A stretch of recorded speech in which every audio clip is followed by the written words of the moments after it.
Welcome to the Lean Out Your Business podcast, a show dedicated to helping entrepreneurs accelerate business growth and simplify success.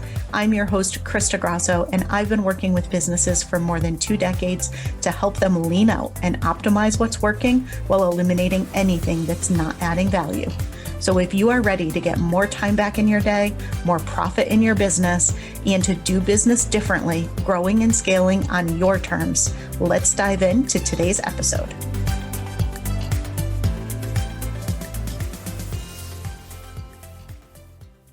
Hello, and welcome to another episode of the Lean Out Your Business podcast. So you've heard the Krista and Annie show several times over. Today is going to be the Krista and Jordan show, and I am super excited to bring Jordan Eads on with me, who is my right-hand woman in the business. She is someone who's been on the podcast a couple times in the past. She actually has some of the most downloaded and most popular episodes on the Lean Out Your Business podcast. So make sure you go back and listen if you missed any of her episodes on burnout and all of the things. But today we are going to be diving in and we're going to be talking about team. I was joking with Jordan that I think we're going to call this episode "Everything That You Know About Team Is Wrong." I don't know that that's the title we will actually end up with, but I see so much just downright terrible advice being given to online entrepreneurs about how they should structure their team, what they should do with their team. And it ends up making them work way harder than they need to. It eats into their profit margins. It adds a ton of complexity, and it actually takes away a lot of the benefits that you naturally want to build up a team around you for. So today we're going to just have a fun-filled conversation about that, and hopefully get you thinking a little bit about the best way to be structuring your team, maybe looking at how you have your team structured today to see if there's any changes that you can make. And just the one caveat that I'm going to put out there before we dive in is the structure that I'm going to share with you and some of the challenges that I'm going to share with you. This is really geared towards those of you who have more of an online business, more of a coaching or consulting or service-based business. So the structures and the things and the kind of poor advice that I see is within that context, because the advice that you hear isn't that it's necessarily bad advice or wrong advice. It's just bad advice and wrong advice for that type of business. And so we're going to break down what it should look like in a much leaner, more agile and simple way to build up a team, so you can do what you want to do and actually get yourself out of the day-to-day of your business and have a team that helps you bring your vision to life, instead of spending all of your time managing your team, checking up on your team, making decisions for your team, double checking everything for your team, redoing everything for your team, and wishing you did not have a team. So that's what we're going to be talking about Don't today. we hear that all the time, the frustrations? Far too often. I mean, at least 3 conversations a day, probably along the lines of, I don't understand. I have a team. Why do I still have to do everything? I don't understand. I hired this rock star person. I paid them way more than I should have because they should have been able to take everything off my plate, and I'm still doing everything. Yeah. I was supposed to be able to take that vacation, but now I find myself managing. What happened? Absolutely. Yeah. So that's what we're going to dive into today. So before I dive in, Jordan, can you just give everyone just a quick little overview of some of your background, because it's pretty darn impressive and you have a lot of experience with team. I do have a lot of experience in a team. So before Lean Out Method, my husband and I, and we still have a general contracting business, but I ran a general contracting business in the Pacific Northwest. And talk about team. We actually started out with a team of about 15 guys in the field, and about 7 to 10 office staff members. And then we got into military contracting. And so talk about team, my teams went from, those 14 guys in the field to about 50 guys in the field. So that was we have talked so much about that. This was the unsustainable scaling. Yeah. So, and then of course, when you think about like our leadership team, how that changed as we were needing more support in the field. So yes, absolutely. So that's my background. A little bit different than what we have online, but there's certainly lots of crossover. And I'm excited to have this conversation about kind of what that looks like in an online experience today. Absolutely. Yeah. And what Jordan did not mention, but we've talked about in the podcast before, that general contracting business, they were able to take to 8 figures and sell that business, Yes. which is really, really impressive.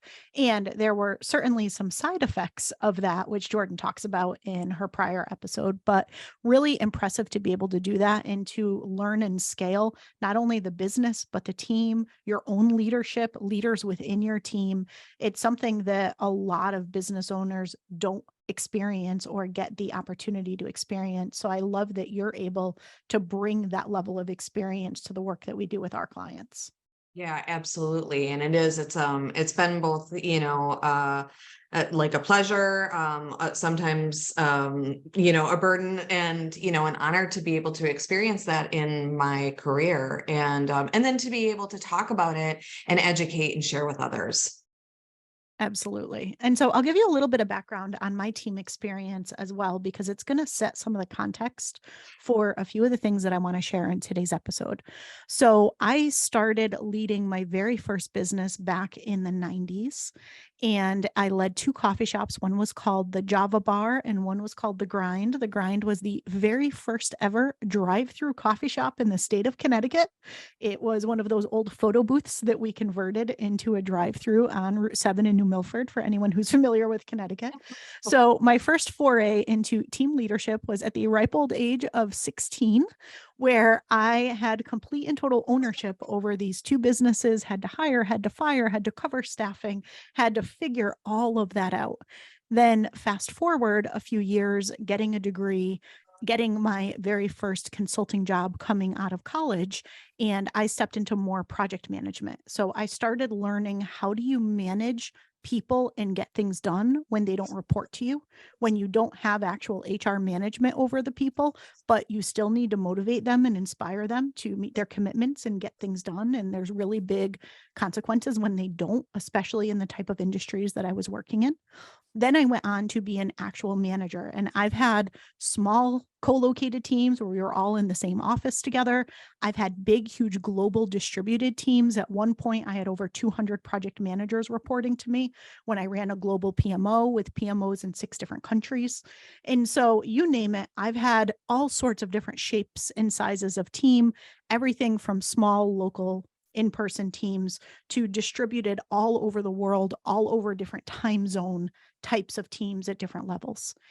And one of the things that I love so much and appreciate so much about the nature of being an entrepreneur and having a small online business is that you can have a small, lean dream team, a lean team, but a lean team that is as powerful as these big, huge, complex teams that exist in more of your corporate environments or your big Fortune 500 environments. In big companies, you need a lot of people to get things done. And as a result, things tend to move at the speed of molasses. That is not Isn't that how true? it really is. That is not how small business works. We need to No. be dynamic. We need to be adaptive. We need to move quick, right? We Yes, jump on especially in things the all the online time. space. Um, Completely. yeah, 100%. And so we don't want big teams, these really big teams, these teams of complete and total specialists where you've got 30 people and they all do one thing and one thing really well, but they only do one thing. Means you have this team of really high priced people who sit around idle a whole lot of their time because they don't have anything to do until so and so finishes the other thing and they've got more work.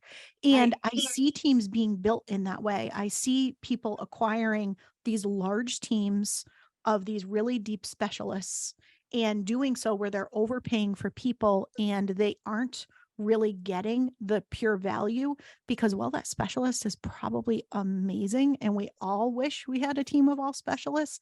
It's actually not what we need. Right. You talk about it, I hear you talking about it, but them being siloed, right? We have teams who are siloed. Completely. That's the other thing in large corporations is if you think about the way that teams are structured in large corporations, they are very much based on departments or divisions or silos. So you've got the marketing team, you've got the sales team, you've got the development team, you've got the testing team, you've got different teams, you've got the architecture team, right? And so everything is built into these silos. And when you have the silos, what ends up happening is you need a manager over the people who are doing the work. You usually need a manager over multiple departments who are looking across the different departments to make sure that all the right pieces of all the right work are being done. And you have a whole lot of coordination and management of that work because you've got individuals working on a whole lot of different things at one time. And so the whole nature of the way that the organizations are structured, the way that the work is done, requires a large amount of people, a large amount of coordination, and a large amount of planning in order to make sure that that coordination gets done and things get done on time. And so if you're saying, yeah, that's great, I lived that in corporate, why are you talking about that in relation to small business? Here's where the ironic part comes in. Right. What most small businesses don't realize is that the things that they are being told, the practices that they are being taught, the things that they are told on how to build a team, how to lead a team, how to structure a team, the org chart that they should be building. I'm gonna rant a little bit about org charts in a moment. But all of those different pieces, what people don't realize is all of that advice comes out of corporate structure. It is taken from these big, huge organizations, and somebody got the bright idea that, oh, well, this works over here, so therefore we're going to apply it over here. You've got a small online coaching business. Well, here's what you got to do. First thing you got to do is go build your org chart. You want to make sure that you have managers underneath you. You don't want to be managing everybody. So form a whole bunch of departments, put managers on top of all of those departments, then put people in each of the departments, make sure that you've got some VAs and some low price staff from overseas, get some, people from the Philippines or wherever. And then, right. And it ends up being a recreation of the structure that people don't even realize is rooted in these big, complex corporate organizations. And here's the second ironic piece. The work that I have done for the past 23 years and the consulting that I've done with these really big companies, here's the best part. Those companies don't do it that way anymore. They don't do it that way anymore because they realize how entirely ineffective it is. They realize how slow as molasses it is. They realize how much money they're leaving on the table, how much longer it takes them to be able to release products to market, how much more expensive it is to have teams of specialists and to have things structured in that way. So they hire really high-priced consultants like me to come in and unwind all of it and completely transform the way that they build their teams, the way that they do project management, the way that they deliver products to market. They have shifted entirely the way that teams are built. They're getting rid of the hierarchy. They're getting rid of all of these different management positions. They're getting rid of all of those different silos. And yet small businesses are still being told to follow this advice without realizing that A, it came from corporate and was never meant for a small business. And B, those corporations don't even do it anymore right? Because they know it doesn't work. Yeah, you're going in there specifically to dismantle that and to create something else. It makes me a little crazy. It makes me a little crazy. Like every now and then someone's like, all right, so I came from this call with this company and the very first thing they had us do is take out our paper and build our org chart. And I'm like, oh, good God, no. Like, please do not build your org chart. You do not need to be building your org chart. Yeah. What is like, I know you have a phrase in and around the org charts that maybe shouldn't be, it has a few expletives. Like, this is a clean podcast. We can't say my feelings about You're like, I hate org charts. So let's talk about that. Instead of that old traditional, like clunky org chart, what do you suggest? What should be used? Absolutely. So let's talk about team structure. And first, having a picture of your organization and who is playing what role is not a bad thing. That is not my issue that I have with org charts. I think that makes sense. It's really 100%. helpful when you have people coming on and joining your team. It's really helpful as you're partnering with other people if you're looking to sell your business one day, right? Having a good picture of who's in what role and who does what, valuable. So that's not my issue with org charts. My issue with org charts is org charts are typically about hierarchy. They are about, I am more senior than you. I am the one who is going to tell you what to do. I am the Right. one who is going to write. And it's all about you as the CEO surrounding yourself with all of these managers and leaders who are going to go tell other people what to do so that you have fewer people to tell what to do. And the whole model is broken. Nobody should be telling anybody what to do. And you don't need all of those different levels and all of those different departments and all of that different layer of leadership when you build a team in the way that I go into these large companies and help them to build teams. So we're going to Right. talk about that a little bit. For any of you listening who are like, she's about to talk about agile teams, isn't she? Why, yes, I am. Um, but seriously, there is a reason why pretty much every single top performing company out there has not only adopted a lean and agile way of working, but did this a really, really, really long time ago. Like, you're kind of behind the curve if you haven't adopted an agile way of working by now. But small businesses are still stuck in waterfall land and they don't even know it and have never heard that term. Right. 100%. Um, All right. So you want to hear what an agile team is? For those of you who are I do. familiar, I you do. know. I know, but I'm also waiting with bated breath. Okay, so there's a few different things that are important kind of backdrop and context for this. So I've talked about this on episodes in the past. Highly encourage you to go back. We'll link it down in the show notes, but go back and listen to the episode that I did on the 4 different layers of team, because people tend to have the wrong people surrounding them and they don't have the right people on their team to be able to actually get work done, right? You are at the top setting vision. You need people who are doing implementation, and you need people between vision and implementation who are helping to set the strategy for what is the right thing to be implementing when, right? And so you need the different levels and you need the different team structure. So that's one piece of context that's really important in the structure I'm about to share. The other thing that's really important, and this is some other really bad advice that I hear all the time, is don't hire full-time people. Take 3 hours of this person over here and then get another of this specialist over here for 3 hours and then get another of this specialist over there for 5 hours. Yes. And then Yeah. maybe, just maybe, you'll have your VA in the Philippines who does like 10 hours, maybe 20. If you're crazy, you'll do 40, right? But for the most part, you've Right. got these little bits and pieces of all of these different specialists that you're paying. And what that is what I call the hub model. It puts you in the middle of the hub, and you are the only person who has the full vision, the full strategy for everything that's happening. You are stuck tasking all of these people what needs to get done, or checking on or making decisions Right. on what each of these people end up doing. And you might have people doing stuff, but you basically are delegating tasks and activities to people. Oh, you And made you yourself are the ultimate project manager. completely. You're still owning absolutely everything. You own Yeah, all the all of risk, it. all the decisions, all the strategy, all the everything. And you spend your Right. days managing people and projects instead of doing your visionary zone of genius work. This is typical of the advice that we hear out there, which, maybe sounds good and on the surface, and the reality of that is this over here. And it's a broken model.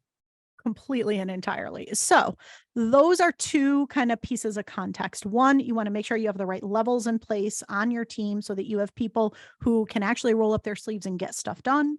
And you have people between you and the getter doners to actually help make sure that Yes. you've got the right strategies in place, right? And until you Yeah. have those people, that is you. And then over time, you bring in someone like your soul, which we've talked about before, that strategy and operations leader, and you start to surround yourself with the people who can strategically connect your vision down to day-to-day execution. So that's the Right. one piece. And then the second piece is, do not put yourself in the hub model. Do not have little tiny bits and pieces of a whole lot of people that makes absolutely everything dependent on you and it hard to move forward. What you actually want is few people with more time. If you can get people full-time or 20 hours or more per week, that is the ideal scenario. And that does not need to be a full-time employee with benefits and all of those things. You can have people working 40 hours a week who are still contractors in your business or freelancers in your business. That's actually how we currently have everything structured in Lean Out Method. I've done both models in the past. Right now, that's the model that I'm kind of leaning towards. So you can still do that and have contractors and consultants working for your business instead of full-time benefited employees, and still have them working 20 or 40 hours a week. And so that's what you want. So starting there, you've got dedicated people. You've got what I call the lean dream team, the right people in the right roles with the right amount of capacity available for your business. And in that other episode that I mentioned, I talk a little bit about the ITE framework and making sure that you're having people who aren't so deeply specialized in just one thing, that they can actually do multiple things really well and help move your business forward. So I'll let you listen to that episode for that. But now let's talk here about team structure itself. So really what I want you to do is think about, what do you need to do to deliver value and generate revenue in your business? What do you need to do, right? You probably have certain offers that you sell. You have to market and you have to sell those offers. Then you need to actually deliver those offers to your clients on the back end. And you want to be able to retain those clients and generate referrals, right? I mean, that's a pretty standard model for an online business. So you've got some kind of business development type activities. You've got some ongoing marketing and sales activities. You've got the delivery of your programs, products, and services. And you've got some sort of customer loyalty, some sort of something that you're doing to try to be retaining, potentially upselling, and certainly referring new business, right? Pretty straightforward what it looks like. Well, what you want is a lean dream team that has the right people on it that can deliver each of those functions. And if you have lean strategic planning practices in place and you put things in place the way that we teach and the way that we mentor you to do with that practice, you've got the right cadences where people are coming together. Everyone is super crystal clear on your vision and where you're taking your business. They're aligned on the current goals and objectives and things that you're trying to achieve in the next 90 days. They understand what the priorities are, and they understand the balance of what I'll call project-based work, like that new stuff that you're doing to kind of grow the business, marketing campaigns and things that you're doing to nurture or attract new people, right? And delivery of the current things that people have already paid you for and that you've already committed to. They understand how to balance and blend all of those and where their specific efforts are needed in the next 90 days to do that. When you've got the right lean strategic planning practices in place and the right lean dream team built, you don't need a whole lot of managers. You don't need a whole lot of anything, because everyone is clear on exactly where you're going. They're clear on exactly what the objectives and outcomes are that you're going to. They know how you've agreed that you're going to try to get there. And I say try in a very specific way because we all know small business is one giant experiment. We know what we want to achieve. It does not mean we know exactly how we are going to get those results. We just know what we want to try first. 100%. And, I think about, they can really, with all of that in place, then they can take ownership of their roles, right? And be inspired to take ownership. So we call that inspired ownership. Yeah, completely. And I think that's so important, right? Because if you delegate, all you are doing is you retain the ownership as somebody who delegates, and you are just tasking somebody. You're the one responsible for telling them what's needed, for checking that it's done, for troubleshooting, Right. for fixing, for decisioning, for all of the Right. things. What you want instead is you want to set the vision. You want people to then themselves take inspired ownership of getting those results and Exactly. taking inspired ownership over how they're going to get those results. Right. Experiment, try different things, take the initiative and go and talk to the other person on the team to figure something out if it's not working. Everything does not need to run through, nor should everything run through you. And so that is the ideal team structure. Now, how many people that is really pretty different, because I know there's plenty of teams that have multiple social sellers and salespeople, and they've got a really robust team on more of the business development side. And they've got things pretty well operationalized on the delivery side, and they don't have as much support that they need there, right? Other people, it's the opposite. They work with more high end. It's a value over volume model, where their business development, they're not trying to go for large volumes of people coming in. So it's much more relationship based and nurturing based and referral based. And so they have fewer people in business development, but they have rock star, really good people who can nurture those relationships and kind of get the right people in. And then most of their focus is more on the delivery and the retention, right? And so Yeah, exactly how many people you need and exactly what that looks like is going to be different for your unique business. And that's something we tend to help a lot of our clients with, is what are the right roles for your specific business and business model? Do you have the right people in the roles? But honestly, the thing that we spend the most time doing is unwinding the hot mess of stuff that most people put in place because it's what they're told they should have in place. And it's actually slowing down your results, making things way more dependent on you than it should. And it's costing you a whole lot of money that you do not need to be spending, and adding a whole lot of complexity that you do not need in the business. yeah, absolutely. Absolutely. When what I love our model is to really meet these businesses where they are and their teams where they are, instead of a one size fits all approach, which is what we see so much of. And it just doesn't work. Exactly. It really doesn't. And so anyway, this was my kind of sharing of all the things that I see really kind of wrong in the advice that's out there on teams when you lead an online coaching, consulting, or service-based business, especially if you are under the 5 million mark. Right. As you really start to have a wide, wildly scalable business, and you're really approaching, multiple millions, it can shift a little bit. That's when you do want to be looking at, I should be bringing in a C-suite team. I should be bringing in different levels of leadership. Like, all of those roles are super important, but all of Right. those roles are also super unnecessary when you've got a Yes. $500,000 business. But 100%. people think they need them because everybody else has them. And that's what everybody tells you that you need, right? Right. And it just ends up really being way more complex than what you need. Yeah. And yeah, complex, wasting resources, all of those things that we talk about, that we just, the opposite of what you want to have in order to be sustainable in the long term. Right. So it's all about lean dream team, lean being the operative word there. But the dream team part of it, pretty important too, because when you've got the right people by your side, you don't actually need that many people. And when you have a smaller team, you can bring in and pay your people better, because you don't have all of this money that you're wasting. You've got a small, really highly committed, high performing team who takes inspired ownership, who's 100% bought into your vision as if it's their own, and who ultimately is helping you to move your business forward and actually give you the freedom that you went into business for, and actually get you out of the day to day, unlike most of Exactly. the other models. Exactly. People underestimate how important that piece is. People need to be able to have the ownership of that role. Yeah, 100%.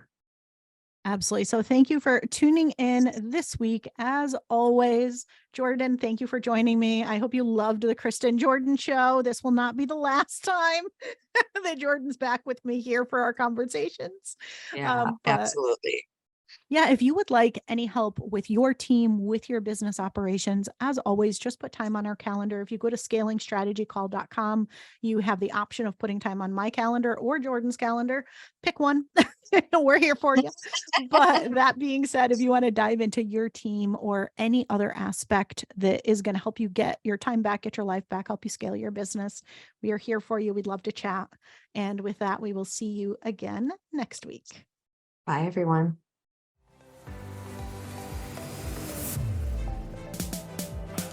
Thank you for joining me for another episode of the Lean Out Your Business podcast. I hope you got a lot of value and actionable insights from today's show, and would love if you take a moment to leave us a review. If you have any questions on today's episode or on how to lean out your business, join us over in our private Facebook community where every week we do live training and Q&A, and I'd love to have you be part of the conversation. Head to leanoutmethod.com/group to join us. And before you go, be sure to subscribe to the show so you're the first to know when we release a new episode. We'll see you next week.